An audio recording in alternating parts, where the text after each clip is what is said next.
अस्सलाम वालेकुम नाजरीन। लाल हवेली जो किसी ज़माने में एक तवाइफ की मलकियत थी, एक रकासा की मलकियत थी। लाल हवेली एक रकासा की मलकियत से लेकर शेख रशीद तक की कहानी।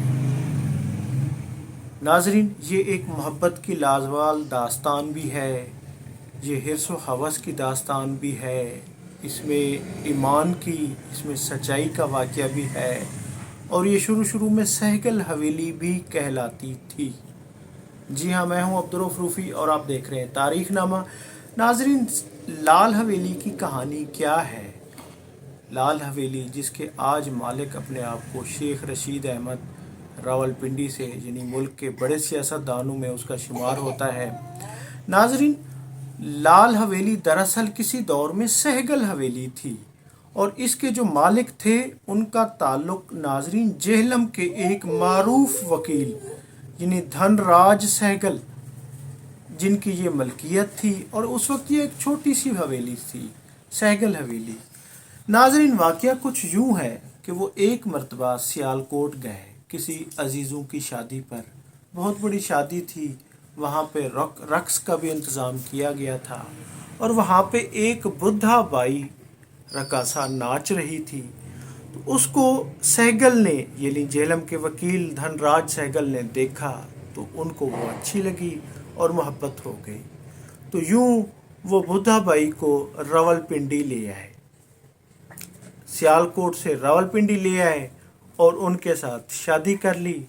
और उसकी वजह से उन्होंने जो छोटी सी सहगल हवेली थी बोहड़ बाज़ार में, उसको वुसअत दी, उसको बेतहाशा, यानी कि बोहड़ बाज़ार के कई गलियां उसमें आ गईं। इवन के उसने बुद्धा भाई, क्योंकि मुसलमान थी, उसकी वजह से उन्होंने वहाँ पर एक मस्जिद भी बनवाई और अपनी इबादत के लिए, क्योंकि सहगल साहब हिंदू थे, उन्होंने वहाँ पे मंदिर बनाया हुआ था और बुद्धा बाई के लिए उन्होंने वहाँ पर एक मस्जिद बनाई। नाजरीन, हवेली को वुसअत दी गई, हवेली को शाही तर्ज पर बनाया गया, उसको यानी कि कई उसमें यानी कि हवेलियाँ बनी, उसमें सिर्फ एक हवेली नहीं, उसमें कई हवेलियाँ, कई उसमें ग्राउंड्स, उसमें कई, यानी उसको बहुत तवील वुसअत दी गई। उसके बाद नाजरीन, जब तकसीम का वक्त आया तो उस वक्त यानी कि धनराज सहगल अपनी फैमिली के साथ, अपने ख़ानदान के साथ भारत चले गए और उन्होंने, क्योंकि उस वक्त बुद्धा बाई ने भारत जाने से इनकार कर दिया था, उन्होंने बहुत कोशिश की थी कि बुद्धा बाई भी उनके साथ चली जाए क्योंकि वो उनकी मोहब्बत थी, लेकिन बुद्धा बाई ने इनकार कर दिया।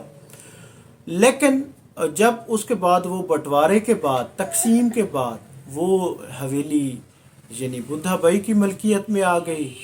लेकिन थोड़े ही अरसे बाद बुद्धा बाई ने, इवन के क्योंकि उसके बाद बहुत बड़ी हवेली भी थी, उसके पास दौलत भी थी, तो यही ख्याल था कि वो शादी कर लेंगी, लेकिन उसने शादी भी नहीं की क्योंकि उसने शादी सिर्फ एक ही की थी।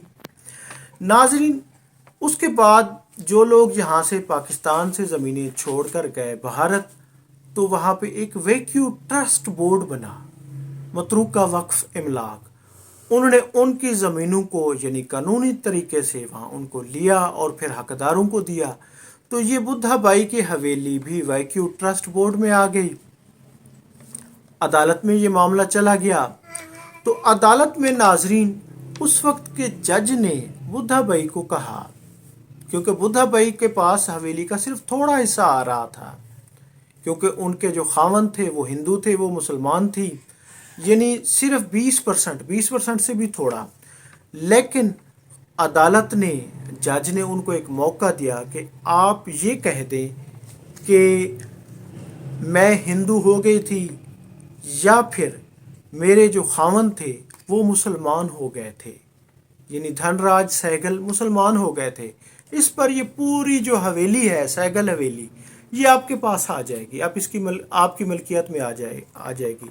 लेकिन नाजरीन, जो बुद्धा बाई थी वो यानी खूबसूरती में भी बेमिसाल थी और उन्होंने वहाँ पर आला ईमानदारी का एक वो पेश किया। उन्होंने इनकार कर दिया, उनका नहीं, تو ناظرین بڈھا بھائی نے اس وقت یعنی ایک ایمان افروز وہ کیا، انہوں نے انکار کر دیا، انہوں نے کہا نہیں، وہ مسلمان نہیں ہوئے تھے اور میں ہندو بھی نہیں ہوئی تھی، اور انہوں نے ایک انگریزی کا جملہ کہا، we have share everything except religion, یعنی ہم مذہب کے سوا سب کچھ شیئر کرتے تھے۔ یعنی اس پر یعنی عدالت کی بھی کوشش تھی، جج صاحب کی بھی کوشش تھی کہ وہ کہہ دے، لیکن اس نے نہیں کہا۔ اس کے بعد ناظرین اس کے اس ایک جملے کی وجہ سے وہ حویلی صرف اس کے پاس تھوڑا سا حصہ باقی رہ گیا، اور وہ حویلی لال حویلی کہلائی۔ باقی وہ سارا حصہ بوہڑ بازار میں چلا گیا، کئی اس پر لوگ آ کے جن کو ان کو ملکیت مل گئی۔ لال حویلی اس وجہ سے کہلائی ناظرین، اس کے بعد وہ اس میں اکیلی اس حصے میں رہتی تھی، لوگ سمجھتے تھے بہت زیادہ اس کے پاس دولت ہے، یہ ہے وہ ہے، چور بھی آتے تھے، اور اسی گھر سے ایک دفعہ چور وہاں پر آئے تو انہوں نے اس کے بھائی کو قتل کر دیا تھا، جس کے بعد وہ اکیلی رہ گئی، وہ صوم و صلات کی پابند بھی ہو گئی، وہ انتہائی ریلیجس بھی ہو گئی۔ ناظرین اس کے بعد ایسا ہوا کہ ایک رات وہ سب کچھ، یہ دولت، یہ حویلی، یہ سب کچھ چھوڑ چھاڑ کر گم ہو گئی، وہ چلی گئی۔ یعنی یہ سن 70 سے پہلے کا واقعہ ہے۔ وہ حویلی پہ جو اس کے حصے میں تھی، بھوت، وہاں پہ لوگ کہتے تھے آوازیں آتی ہیں، گھنگرو بجتے ہیں، طرح طرح کے خوف آسیب کا سایہ ہے۔ پھر ناظرین بقول شیخ رشید کے جو فرزند پاکستان، انہوں نے کتاب لکھی ہے کہ سالوں بعد یہاں پر ایک کشمیری فیملی آئی، انہوں نے اسے 2,18,000 روپے میں خریدا، اور پھر 80 کی دہائی میں یہ حویلی شیخ رشید صاحب کہتے ہیں کہ میں نے خریدی، یعنی یہ شیخ رشید صاحب کے قبضے میں آ گئی۔ ناظرین وہاں پر آج بھی جو مندر ہے وہ انتہائی مخدوش حالت میں وہاں پر موجود ہے، اور وہاں پر بڈھا بھائی کا ڈانس گھر بھی جہاں پہ وہ پریکٹس کرتی تھی وہ بھی موجود ہے۔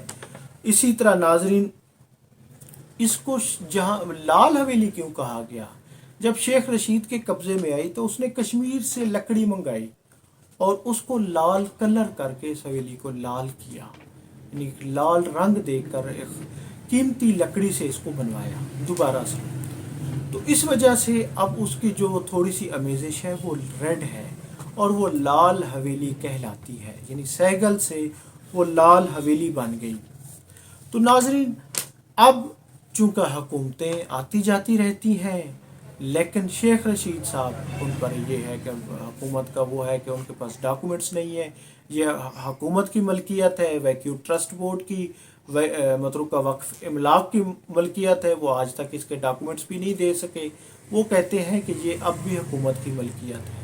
خیر یہ تنازع تو چلتا ہی رہے گا، باقی ہے، لیکن اصل یہ ہے کہ بڈھا بھائی وہ کہاں گئی۔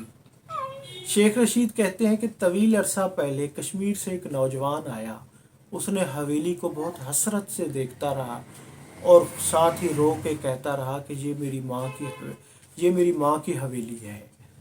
ناظرین حویلی کی پرسراریت آج بھی ختم نہیں ہوئی، اور یہ وہ حویلی ہے جہاں پر بہت عرصہ تک، یعنی 80 کی دہائی سے لے کر ٹل دیٹ ٹائم تک، یہ بہت عرصہ تک سیاسی سرگرمیوں کا بھی مرکز رہی، اور یہاں پر نوابزادہ نصر اللہ اس کی بلکونی سے خطاب کر چکے ہیں، اسی طرح میاں محمد نواز شریف اس میں خطاب کر چکے ہیں، MKM کے الطاف حسین بھی اس میں خطاب کر چکے ہیں، اور ملک کے چوٹی کے معروف سیاستدان شخصیات یہاں پر تشریف لائے ہیں۔